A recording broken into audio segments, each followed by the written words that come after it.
Start over here with a pound of lean ground beef that I browned over high heat with a little bit of olive oil, and then I threw in a small onion and a couple cloves of garlic. So because some of the juices have dried up, I'm going to add back some liquid so we get a nice sort of saucy consistency.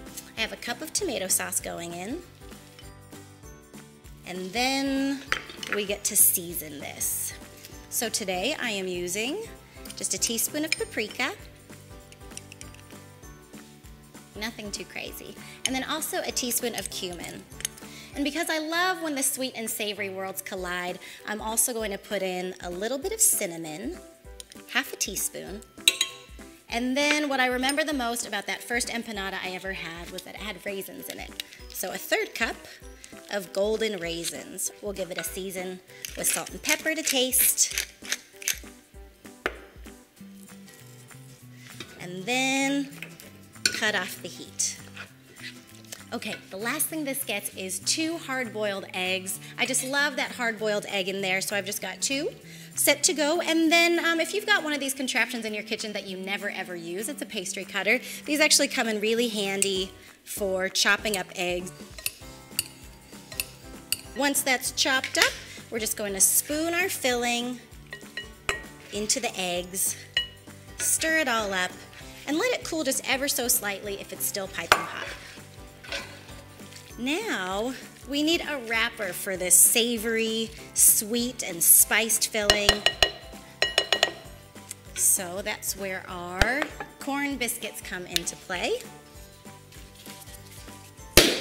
These are going to get rolled really thin, so you will need a lot of flour to help you along the way. And what we're going to do is make 16 empanadas today, so each of these gets split into 2. You can actually go in here and separate out the layers like so. Once you've split your biscuits, let's go ahead and roll all of them out, trying to keep them as round as you can. So this is about the size we're going for. It looks like a corn tortilla, basically. So we're gonna get all these going so we can set up our empanada assembly line.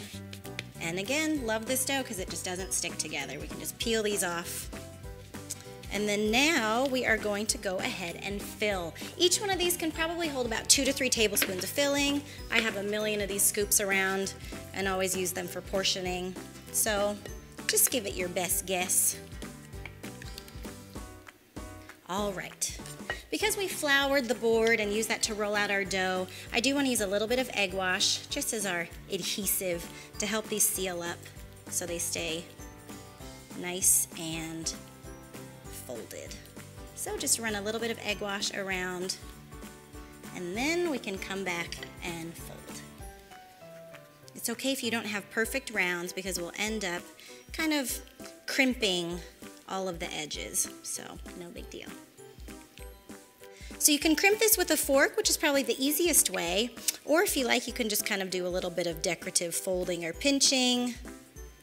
Basically, any way to just neaten up the sides and tuck in our filling. And then we're all set to go. So since we already have it out, let's go ahead and egg wash these guys. Give them a nice shiny finish. All right, into the oven we go. 400 degrees until we are golden brown. All right, guys, just 10 minutes, and look, we have empanada perfection. These are beautifully shiny, golden brown. Let's see if we got nice and toasty on the bottom. Perfect golden brown and crispy. So the next time you're thinking about making empanadas, use Pillsbury Grand's corn biscuit.